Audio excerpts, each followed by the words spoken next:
Panjang lebar tadi disampaikan oleh Bung Tova Lemon, ya, Bung Mustafa Narawardaya. Soal gaya komunikasi luar biasa. Dicintai itu nomor satu. Soal nanti cara kita bisa bicara belakangan. Kurang lebih gitu ya Bang? Yes. Oke. Bu Ferdinand silakan, ada komentar soal ini. Baik, makasih Bang Aiman. Saya melihat teman saya Bang Said Didu sama Bung Tova ini kayaknya belum kapok menerima pejabat yang tiba-tiba muncul dengan 1 juta pencitraan. Oke. Saya orang yang kapok dengan itu. Oke. Saya orang kapok dengan itu. Saya 1 juta pencitraan. Iya, saya masih ingat Jokowi bilang pendukung masalahnya dia. apa itu obligasi? Obligasi itu banget, utang. dalam. Ngapain ngutang uangnya banyak? Elah nggak taunya dia yang bikin utang paling banyak. Nah, saya khawatir Purbaya ini begitu. Baik, kita bicara tema malam ini. Emang tanda-tandanya ada? Oh sangat. Di mana? Saya melihatnya sangat. Dari mengorganisasi tim media sosialnya menurut saya luar biasa. Mengorganisasi tim media Ya, sosial. tim Pak media Purbaya sosial. punya tim media sosial? Oh, punya. Akun aja nggak punya? Punya. Purbaya punya akun media sosial 2. Akun pribadinya Purbaya Disadewa dan Menteri Keuangan. Kalau Bung Oke, Tova Menteri tadi Keuangan bilang ya nggak ada. punya akun media sosial, dia punya 2 akun. Purbaya 1 akun pribadi itu centang biru loh. Kalau centang biru itu Ya, kan ya, terverifikasi. Sama akun Menteri Keuangan. Jadi ada 2 akunnya. Menteri Keuangan nih yang lama. Baru. Itu 2 akun itu sebelumnya terbit. Kementerian Keuangan. Akun itu terbit setelah beliau dilantik menjadi Ya, Menteri ya, Keuangan. Dan followernya mendadak membuncah sampai ke langit ke-7. Itu luar biasa. Jadi ada 3 akun ya, Kementerian Keuangan itu yang resmi.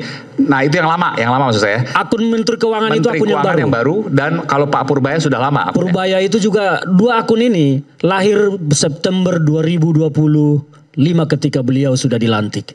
Oh, 2 akun ini. Akun Yudi Purbaya itu sudah punya pengikut 1,6 juta dan satu lagi 449.000 sekian. Oke, ada tim media sosial, Anda tahu itu? Saya orang yang merasakan bagaimana hebatnya tim media sosialnya Purbaya. Kenapa? Saya orang yang pertama sekali jadi korban bully dari tim media sosial Purbaya itu karena saya salah satu orang juga yang mengkritik pertama sekali gaya Purbaya ketika bicara ceplas-ceplos, Iya. tapi saya tidak menemukan substansi yang dia lakukan. Ya, saya lihat foto Anda di mana-mana tuh. Iya, dan itu beredar luas dan saya pun sampai ditegur banyak teman-teman. Saya bilang nggak apa-apa. Saya kalaupun harus sendirian menyatakan kebenaran yang saya anggap benar, saya tidak takut.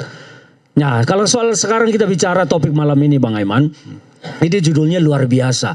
Akankah Purbaya meriset Indonesia? Riset Indonesia ini kalau bicara riset berarti kembali kepada dasar pondasi, kepada konstitusi. Dan saya tidak melihat bahwa Purbaya bisa melakukan riset Indonesia itu sendirian. Maka kalau Bung Saididu tadi mengatakan butuh Purbaya di banyak tempat, itu pun saya khawatir kalau kebanyakan Purbaya justru kita hanya akan menyaksikan celotehan-celotehan yang tidak substansial. Saya mau langsung masuk ke poinnya Bung Aiman supaya teman-teman kita, mahasiswa dan rakyat ini paham apa yang saya maksud. Kemarin riuh soal menyimpan uang daerah di bank. Itu pun menjadi kontroversi dan dibantah oleh beberapa gubernur. Salah satu bantahan yang terbesar keluar dari Deddy Mulyadi, sahabatnya Bung Tova. Beliau mengungkap sampai mengejar ke Bank Sentral, Bank Indonesia bahwa apa yang disampaikan Purbaya itu tidak akurat lah. Disinformasi kita anggap ya. Poinnya adalah saya melihat bahwa Purbaya ini kalau kita bicara aturan ya, aturan yang mengatur pengelolaan keuangan daerah itu adalah PP 12 tahun 2019, turunannya adalah Permendagri nomor 77 tahun 2020. Ya, itu aturan yang mengatur pengelolaan keuangan daerah dan di sana tanggung jawab pengelolaan itu adalah kepala daerah. Menteri Keuangan, kalau kita bicara peraturan Presiden tentang Kementerian Keuangan Perpres 158, itu mengatur kewenangan Menteri Keuangan itu adalah mengatur membuat kebijakan fiskal, menyusun RAPBN, dan kemudian menjadi bendahara negara dan mengatur kekayaan negara untuk diredistribusikan kepada rakyat. Di sana tidak ada tercantum bahwa Kementerian Keuangan atau Menteri Keuangan itu boleh bicara tentang kas daerah. Oke, ini artinya ya. nyebrang. Tapi saya ingin Nyebrang. tanya, saya ingin tanya. Anda menilai bahwa Pak Purbaya ini punya tanda-tanda pencitraan seperti Pak Jokowi, betul kan? Punya. Saya justru Oke, itulah yang apa? saya lihat. Dari banyak celotehannya, beliau kan ini kan saya memahami betul bagaimana kondisi psikologis masyarakat kita beberapa bulan terakhir ini kan sangat seperti putus harapan.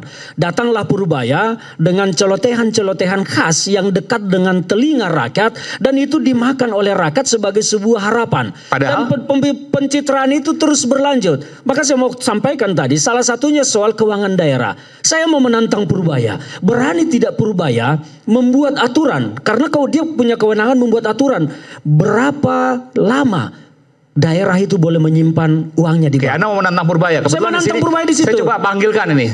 Ada bisa dipanggilkan?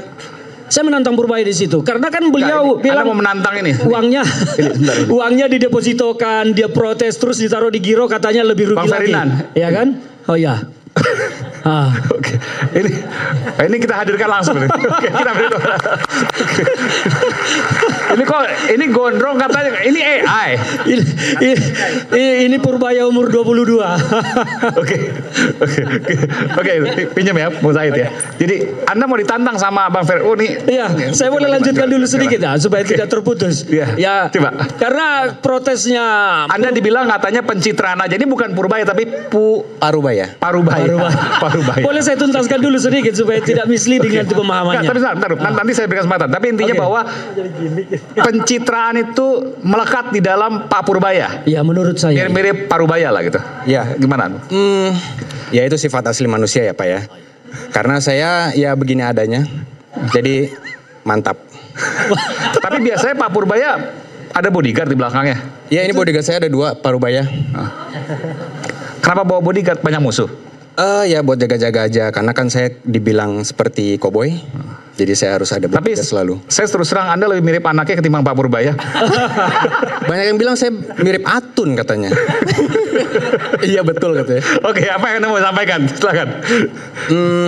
Saya sih ingin menyampaikan, saya ingin memberantas semua korupsi, korosi, karang gigi, semuanya akan saya berantas.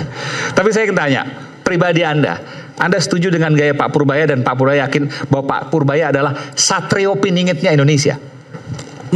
Anda tahu kan satrio piningit maksudnya? Tahu. Oke. Saya sih percaya saya percaya dia akan meningkatkan kadar ekonomi Indonesia yang akan to the moon. Oke, ini kayak pernah dengar juga nih kayak gitu. Ya itu dia. Ini maksudnya nyindir atau mendukung? Ngedukung nih. Oh, dukung. Oke. Kita selalu ngedukung Pak. Oke. Jadi begini. Oke, baik. Kita berikan tepuk tangan untuk Pak Parubaya. Oke, masih ya, lagi ya. Ketinggalan.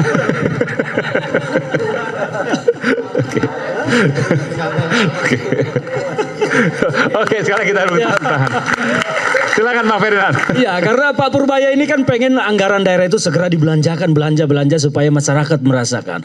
Tapi Pak Purbaya kan harus paham juga bahwa ada aturan bagaimana belanja daerah itu bisa dilakukan. Contohnya, uang mengendap. Kenapa mengendap? Itu kan harus diketahui. Ada uang dari pajak kendaraan bermotor, PBB, pajak macam-macam masuk ke kas daerah. Mungkin ada transfer dari pusat dan alokasi khusus atau alokasi umum. Dan itu pembelanjaannya kan menunggu jadwal-jadwal tertentu seperti proyek. Proyek itu tidak bisa ditenderkan sekarang udah langsung bayar kan tidak bisa. Menunggu proses tender sebulan, pelaksanaan mungkin 2 bulan, 3 bulan baru bisa dibayar. Dan itu kan uang akan mengendap di rekening kas daerah. Nah ini kan yang tidak bisa dilakukan oleh daerah-daerah itu bagaimana supaya uang ini cepat bergeser dari kas daerah. Nah Pak Purbaya kan pengen uang ini jangan lama-lama ngendap. Jangan didepositokan, jangan digiro, terus mau dikemanakan. Nah itu yang mau saya tantang Pak Purbaya untuk memecahkan persoalan. Jangan hanya menyindir tetapi tidak memberikan solusi. Ini kewenangan Pak Purbaya, berani tidak? Pak Purbaya membuat aturan bahwa uang di daerah itu paling lama boleh bertahan 3 bulan contohnya. Lebih dari 3 bulan Anda melanggar. Jadi supaya ada solusi. Ini akan membuktikan bahwa Purbaya tidak sekedar pencitraan tetapi memang benar-benar akan melakukan sesuatu perubahan. Kalau sekarang kenapa Anda sebut pencitraan soal dana mengendap daerah ini? Ya saya sudah jelaskan tadi, mengeluarkan uang daerah itu tidak gampang, tidak mudah. Butuh proses karena tidak seperti kita punya warung, beli di warung, punya duit di kantong, beli langsung di warung, langsung keluar. Seperti proyek, mungkin ada proyek 100 miliar, uangnya udah masuk melalui PBB, melalui pajak kendaraan bermotor, pajak segala macam lah. Itu kan mengendap sebelum jadwal waktu pekerjaannya selesai untuk dibayar, mungkin 3 bulan, 2 bulan. Karena mulai proses tender sampai pembayaran itu, kalau diikuti Kepres, pengadaan barang jasa, aturan-aturan lain, itu kan butuh waktu yang tidak sedikit. 3 bulan, 4 bulan, kalau proyeknya makin besar bisa 6 bulan. Nah inilah yang membuat daerah-daerah itu kan uangnya seperti mengendap tertahan. Ya mungkin saja memang ada kepala daerah, masih pembayaran 3 bulan lagi, depositokan dulu deh 2 bulan, 3 bulan lumayan. Jadi apa yang disampaikan oleh Pak Purbaya, apa yang diminta oleh Pak Purbaya nggak masuk akal, betul? Sebutkan tidak masuk akal. Benar yang dia sampaikan soal bagaimana uang ini bisa cepat bergerak. Tetapi uang ini supaya bisa bergerak harus aturannya dirubah. Itu yang saya tantang ke Pak Purbaya. Berani tidak membuat aturan itu. Buatlah aturan itu bagaimana supaya uang di kas daerah itu di daerah itu tidak boleh mengendap lebih dari 3 bulan.